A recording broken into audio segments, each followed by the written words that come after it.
j'ai beaucoup vécu dans la honte de moi-même et la honte qu'on m'a foutue, quoi. J'ai une mère insultante tout le temps, qui me tapait dessus, hein, et qui me traitait de tous les noms d'oiseaux, quoi, qui m'insultait tout le temps. Donc quand elle m'appelait par mon prénom, ça me faisait bizarre parce que j'avais pas l'habitude.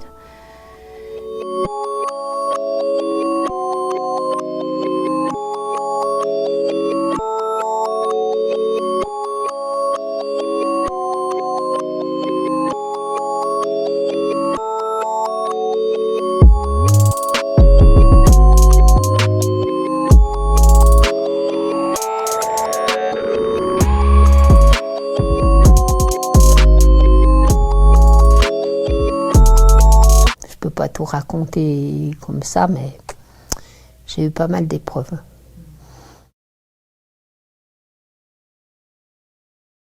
J'en ai même fait de la dépression à un moment donné. J'étais en maison de repos et tout, et j'ai dit j'avais tenté de me suicider. Déjà, quand je suis rentrée au collège, j'ai eu de l'harcèlement et ça continue jusqu'au lycée. Je me suis beaucoup renfermée.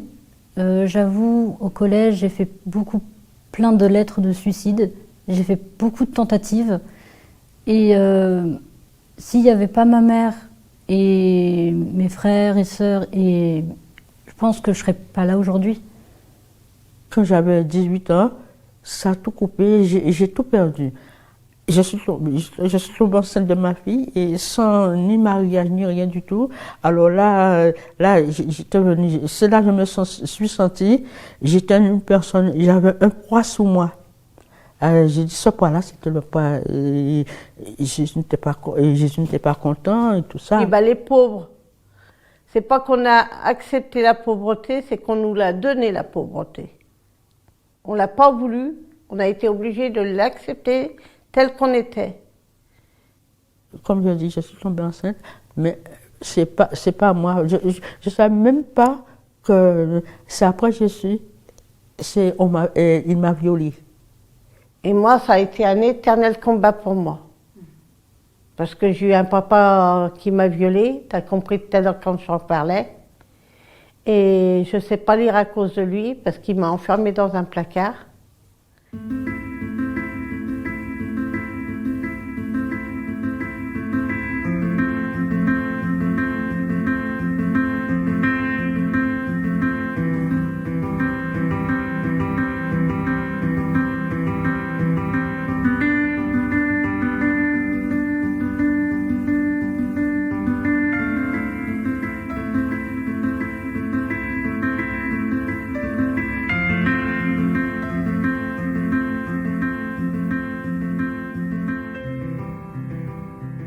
Mais au début, quand tu rencontres le prêtre, machin qui est là, et puis bonjour, bonjour, c'est tout.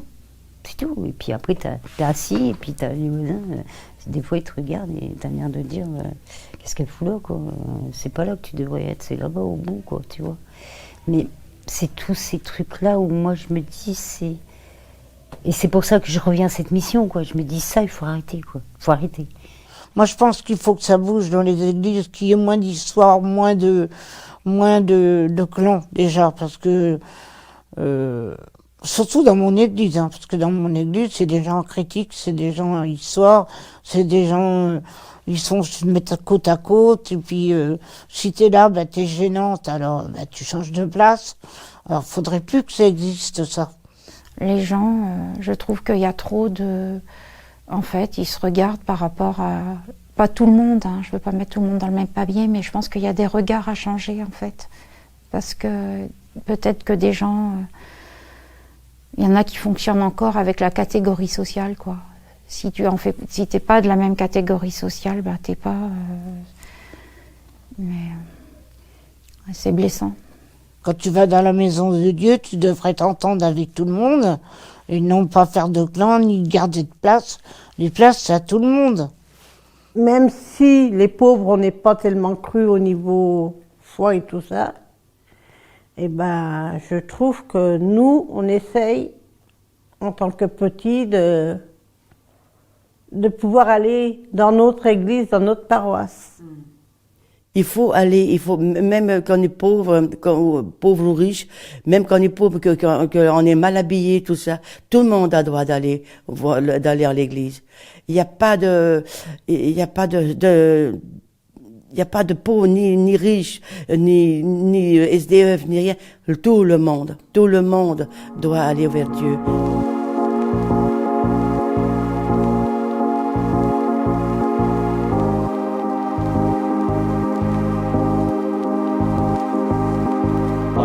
Life is just always mysterious and surprising. You never know what's around the next corner. You never know what's around the next corner.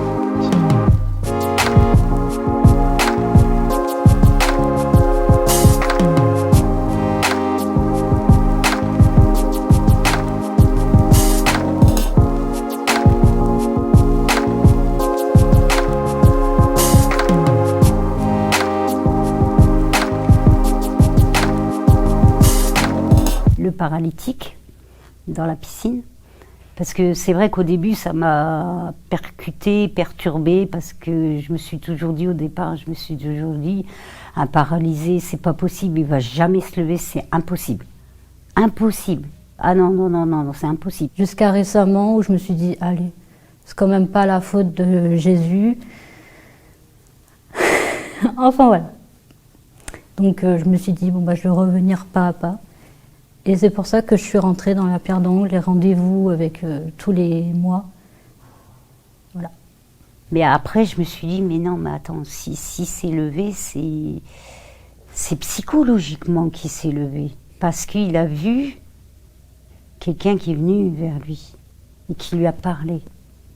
Et donc c'est comme ça qu'il s'est retrouvé moins seul, puisqu'il était tout seul dans la piscine. Hein. Les autres, ils faisaient leur truc, là, machin. Et lui, il s'était trouvé tout seul de côté dans son fauteuil, et puis, comme je dirais, comme un con, quoi. Et puis, il se demandait quoi. Et puis, au fur et à mesure, il était complètement dépité, parce que personne venait vers lui. Et Jésus, c'était le seul qui est venu vers lui. Et qui lui a dit, qui a commencé à lui dire, mais oui, mais... écoute, il y a quelque chose en toi, quoi. Vas-y, lève-toi. Ça permet aux gens de... les gens, ça fait en sorte qu'ils se disent, on va rencontrer ces gens-là, parce qu'on n'a pas... ça sort les gens de l'isolement, en fait. Voilà, c'est ça, j'arrivais pas à trouver le mot, mais ça y est, je l'ai sorti. Ça sort les gens de l'isolement. Et moi, ça me sort aussi de mon isolement, parce que pour moi, le confinement était difficile, très, très, très difficile. J'ai mal vécu ça. J'ai presque failli... Et l'isolement, c'est terrible. Ça, c'est terrible. Donc pour l'Église, il faut pouvoir assembler les personnes. J'ai rencontré la Fraternité Saint-Martin par le biais de Sophie, qui était mon amie à Ligueuil, qui m'a fait rencontrer une journée ou deux, et ça m'a plu. À notre paroisse, quand on y va, maintenant on est plus devant dans l'église que d'habitude. On rentrait et on se mettait derrière. Et moi, je sais, j'avais l'habitude de me mettre derrière généralement, et maintenant, je me mets plus devant. J'apprends les évangiles, la Bible, j'apprends à être dans mon église,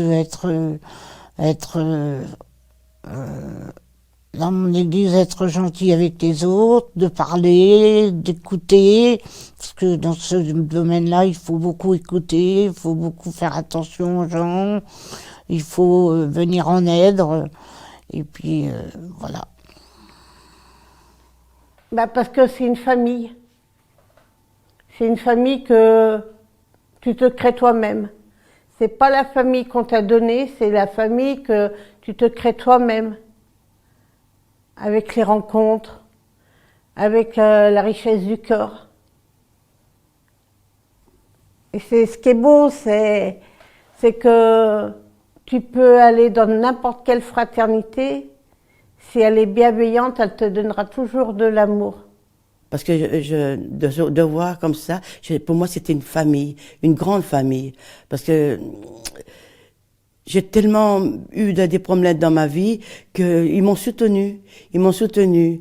Et puis, d'une phrase à un mot, d'un mot à une phrase, eh bien, c'est devenu petit, mais c'est devenu grand.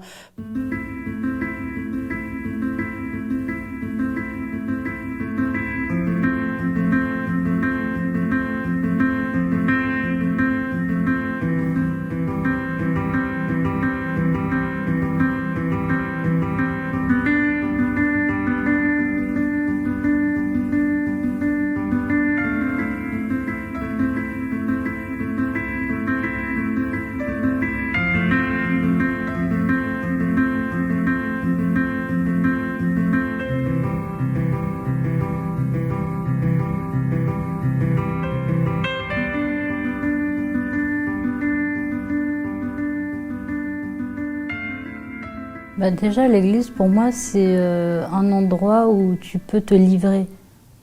Si tu as des pensées que tu veux le dire à personne, là, tu peux le dire, même si c'est dans ta tête. Tu sais qu'il y a quelqu'un qui va t'entendre. Et tu peux te libérer grâce à ça. C'est comme un journal intime.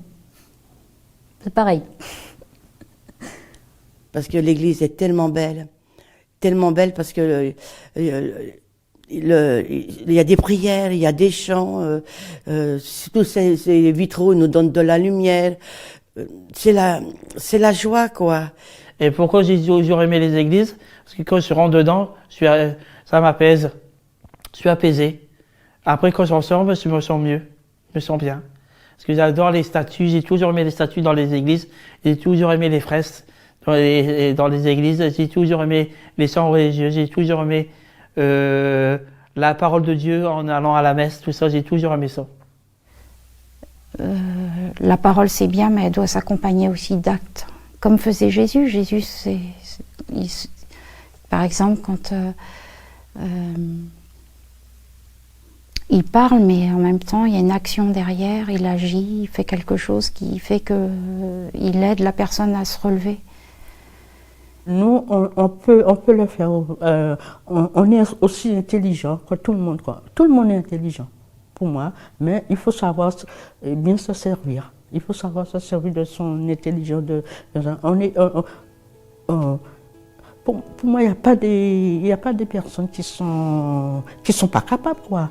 Pour moi, c'est ça aussi, la synodalité dans l'Église. C'est pour faire en sorte que